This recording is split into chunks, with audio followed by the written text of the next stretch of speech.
இல்லற வாழ்க்கையில மட்டும் கொஞ்சம் நீங்க கவனமா இருக்கணும். ஏன்னா 8ல கேது வந்து உட்கார்ந்திருக்கு. 1000 ஆறுதல்கள சொன்னாலும் 2ல ராகுவும் 8ல கேதுவும் இருக்கிறது நாகதோஷம்.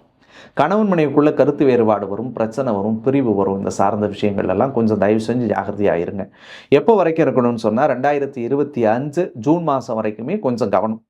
அதே மாரி மாற்றுப்பாலினம் சார்ந்த விஷயத்திலயும் தயவு செஞ்சு கவனம். ஆணா இருந்தா பெண்கள் சார்ந்த விஷயத்துல கவனம், பெண்ணா இருந்தா ஆண்கள் சார்ந்த விஷயத்துல கவனம். அப்படி இல்லன்னா தேவையில்லாத கெட்ட பேர் வரும், தேவையில்லாத சொல்லு வரும், தேவையில்லாத பழி வரும். இன்னும் சொல்லணும்னா பழி, சொல்லு வந்தா கூட பரவாயில்லைங்க. யாரோ சொல்லிட்டு போறான்னு விட்டு போயிடலாம். நீங்களே ஒரு மிகப்பெரிய தேவையில்லாத மன உளைச்சலுக்கு ஆளாயிடுவீங்க. அதனால தயவு செஞ்சு ஜாக்கிரதையா இருக்கணும்.